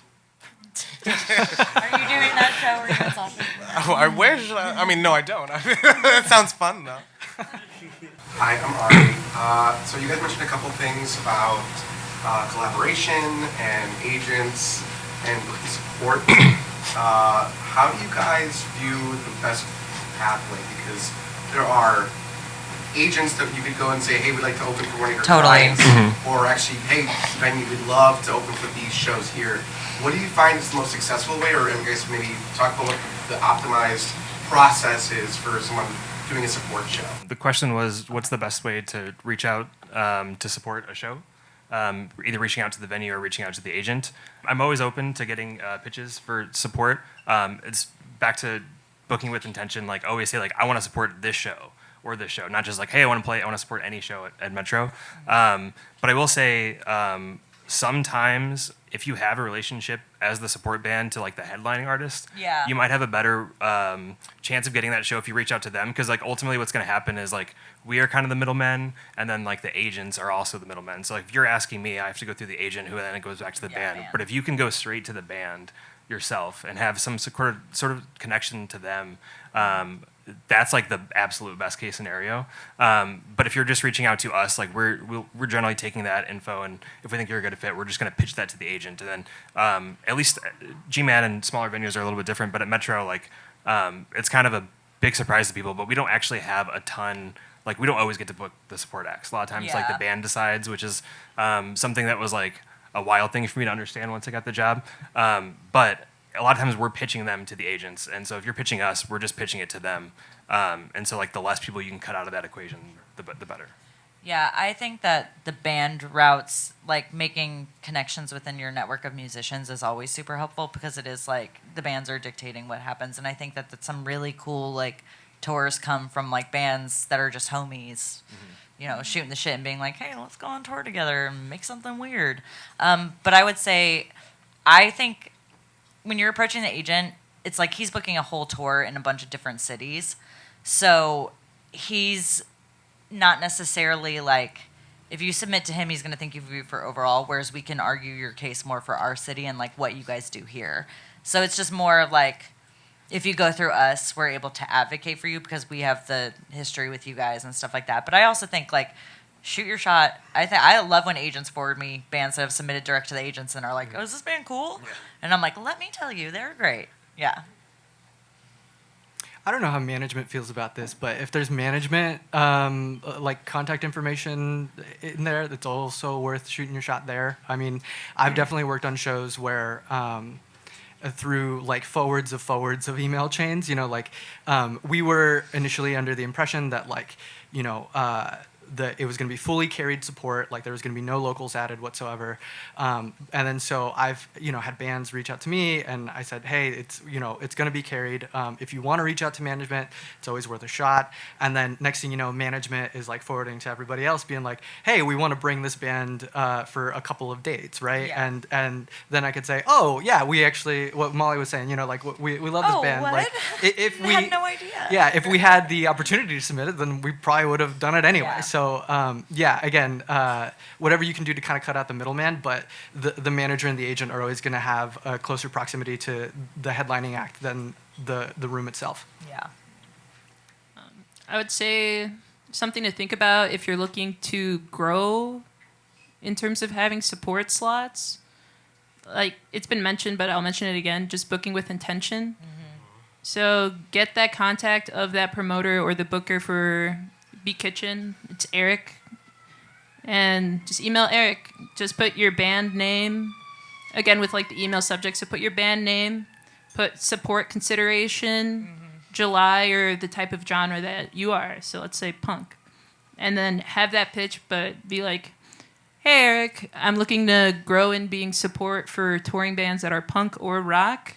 I'm open to local or touring act shows, and I draw 30 hard for sure, but I just sold out GMan. Yeah.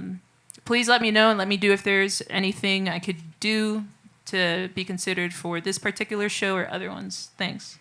And looking to support smaller rooms, I think, or knowing the capacity sizes and kind of spreading it out is a good idea. So B Kitchen and Shubas and Hideout are the smaller rooms. Cafe Mustache is 90, and I know because it's like a DIY approach mentality. You'll speak to this, of course, Shō. Indeed.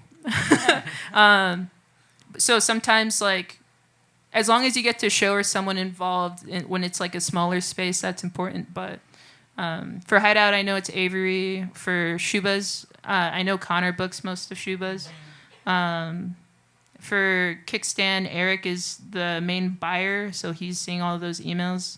I'm the only buyer at Sleeping Village. For Empty Bottle, it's Molly and Cam. For GMan, it's Jerry. For Thalia, it's Bobby. So, you know, it's like the people are pretty direct, but just think about the rooms. Know that we've talked about it again, too, but knowing how many people you could bring because it's just a better look for you. Because if you are supporting touring bands and you keep lie about how many tickets you can sell, that's super rough. Yeah, it's a little humiliating sometimes. But as we all know, like some touring bands are in like a circuit or like clout. like that, like genre clout. It's kind of like how the East Coast has clout right now. So like Feeble Little Horse, MJ, Indigo. If you open for any of those people, guess what? You'll probably be considered to open for one of their friends. Yeah. It's just the way it goes. They're like hardcore, like Buggin'. Like they sold out a $1 beer night, and then they blew up, and then they're going on tour, and they're just opening for hardcore bands. But that's just the way it goes. Yeah. So it's sick. It's so sick. It's awesome. Yeah. But yeah, just try to do that, but do it with intention, and also like know your bandwidth. So yeah. Don't think like I suck because you couldn't support, but go to the show too if you get to know. Make friends, show up. Hey, I love you guys. I'm a band here in case if you ever need anything or want to hang out, let me know. Goes such a long way. It's so sick. That's how I became friends with a lot of people, because I was just like, hey, I like music and I'm around if you need company or need a place to crash. Yeah. You right here. Hi, I'm Ellie, and I run like a women's music festival community here in Chicago. Yes. There you go. Sorry, I'm shy. I'm going off of Pink Rag's question, and I am wondering, like as a black woman who runs a festival community, how do you guys make sure that there are diverse promoters in the first place, like for you guys to like talk to, and how do diverse promoters get put on? Because for me, I have so many people like in my group, and some of them are DJs. I'm like, wow, I'd love to put this person on, but like I can't put myself on as like a woman of color to put them on. No, that's real as fuck. From where I'm standing, I didn't have a way in either. You know what I'm saying? Cause I was a DJ. I mean, see, I still DJ, and that's how I was networking and everything. And I got this position just because, like, it was gonna sound bad. Like, I'm that black person, you know. And it's real. I was the only black person at the time, and that's not why they chose me. But of course, there was a hint of diversity that they wanted, which is truth. And I'm glad you said that, because, like, I'll give you a business card later. But it is difficult because people don't like to pay attention, really. And even, like, regular people, like, if you're, like, people don't acknowledge me sometimes. And I kind of enjoy having that feeling of being like, oh, you're going to be asking me for something one day, and you don't even want to give me eye contact. My advice, I'm glad you came today. Like, yes. Come to these things and speak, because Yeah. we need your voice and things like that. So it's difficult, but I'll help you. Oh, shit, I'll help you. That's what I'm here for. Shit. But yeah, like, continue to just talk to people. That's the only way. That's the only way I got here, and now you're here. Period. Yeah, and just to go off of that a little bit too, just talking to people and reaching out, and just because at the end of the day, like, you know, you're running your own festival, like you're going to be doing the curating. Like, we are just a space, and we like love to give that space out to as many people as possible. And so, like at Metro specifically, we work with a lot of outside promoters, a ton of them, and it's mostly DJ nights, dance music nights. We have like Queen every Sunday, and like we don't promote it. We don't book any of that ourselves. We don't That's even all. have to promote it. Right. We've all been to Queen. Yeah. But like, we love just like giving the space to people that can bring their own crowd in and promote their own things. But we're just at that point, we're just like a space, and we like to give it out to as many people as possible. Yeah, I think from just an internal venue perspective, not so much as outside promoters and things like that, but I think we have to realize that most of the people who come up in our venue spaces start working the door or they work the bar, and it's about putting people in this space, making sure they feel supported and welcomed in this space, understanding that this space maybe wasn't built for them, and being sympathetic and understanding of that. And then it opens up your perspective, because I think one of the things I hate about the way the older generation has done this industry is like the gatekeeping of things. I trust so much the community of people that are around me. And like, if you're gonna gas somebody up, that excites me. And I think that the more perspectives you have in a space, the more you're hearing about these things, and it just builds a bigger picture where it's not like, I don't know, seeming like you're trying to check a diversity box. Exactly. Like it's an intentional thing that you have to build, and you have to know that it's something you're building from every second of every day. Like I hate when venues are like, "We're a safe space," and I'm like, okay, that's a constant thing. That's a constant goal. You don't get to decree yourself a safe space and then decide that like, okay, we're done. Like it's a constant, ever evolving thing, and it means finding a way to make everybody here feel comfortable. And I think the way that you do that is, it seems silly and weird, but starting small and just like doing those little changes like have such major impact over the overall mindset of the space. But I'm so glad you're here. I would love to have you work with us. Like, I love that you're occupying space and you came here today and you were like, yes, I'm gonna raise my hand. Period. So kudos to you.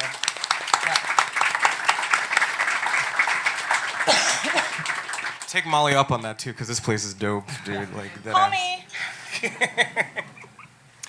me. Also, just know that there's probably multiple things that you can pitch to like rooms and like spaces in general as options, right? Like if they're not going to be willing to like work with you on a deal, see if they'll rent it to you. You know, like if you're saying like I know what I'm worth and I know what my events are worth and stuff like that, like you know, if there's a room or you know any type of like event or promoter that's like trying to like box you out, the moment you show that like you have that value, I bet the 180 and it's icky that you know they see the dollar signs, they'll be like, oh cool, well now we can work together, but you know then you can kick them to the curb later on once you keep growing your business. I have one more thought for that, and particularly for DJs, as that's an ever-evolving space, especially with Podlashy. Is that how you pronounce it? It's always like Podlashy, Podlashay. The pod. The pod. But I know that Pod is proactively curating different dance parties, and while I don't know the structure for DJ nights at a more nightclub place or just more of like a dance club place, reaching out to those places seems cool to start with. So Clipper, Pod, Whistler. I think Native does DJ nights too. But just starting Cafe Mustache. Yeah, 1000%. We do. But starting there, where there's like a suggested donation or free entry or whatever it is, but just starting there and like working up seems like a cool way to start working with a DJ. And then the other thought I had was, I know it's tricky if you act as a promoter and you're trying to help an artist, because then sometimes it could feel like you're being an agent or a manager and then you're not.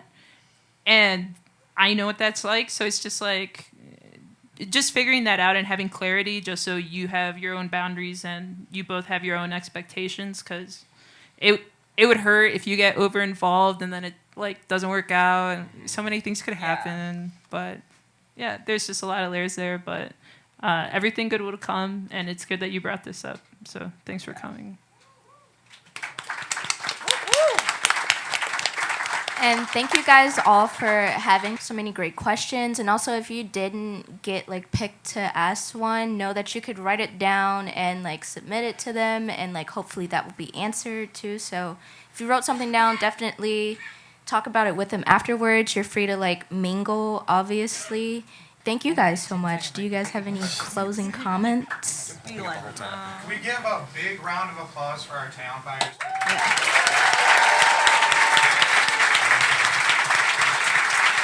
Give a round for Sydney too. Yeah! Really, guys. My bad. I was doing your job, my bad. Give a bigger one for Sydney and the Real Ones platform. Yes. Woo! But also for yourselves, guys. Like, this turnout is incredible, and it's awesome to know that you guys care so much. And like, this is exactly the community that we're here to support. So like, to see you all here being proactive is amazing. Yeah, it's incredible. Point, if you can't be proud of yourself first, that pride won't shine elsewhere. So you practice one day, give yourself that pat on the back, move forward with intention. A part of today's program is to celebrate artists, truly. They are all here today in support of you.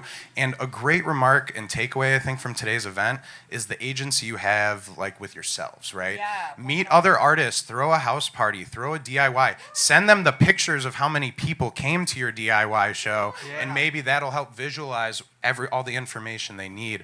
But I heard y'all meeting each other. Keep doing that. You may not get in touch with the talent buyers today. There's so many of us. So use your time efficiently. Meet others. Do cross-genre billings. And it's summertime, so throw some parties. We'll come out. Yeah. My name's Nick with the Chicago music scene. Yeah. Today's... Thank you. Today is my DM day. So if you DM our Instagram account and you want to learn about throwing safe parties on your own and some standards and practices you can bring to throw events with harm reduction, safety, and community, let us know. We also just launched a fellowship. This is for everyone in this room. If you go to our music scene, we have $30,000 to give away to you, and we're going to do it in the form of your ideas. So if you haven't seen that, Chicago Music Scene Instagram, we just posted about that. The application goes live tomorrow. And let's do a round of applause for our amazing sound engineers, Wilson and Eric in the back. Thank you so much. All right, so before Shout out Chris holding the bar down by himself. Chris, all those amazing flyers you see with Peg the Cat and all the graphics come from Chris. And also for those that don't have marketing power, start using those easy platforms, Canva, whatever. They may seem silly to a graphic designer, but to you, they can be gold. So that's what I had. If everyone could put their hands in the air and we can take a picture of our rock stars who are going to convene, including Sydney right here facing this way, with everyone's hands up, let's celebrate our real rock stars today, the talent buyers of Chicago. Thanks again, everybody.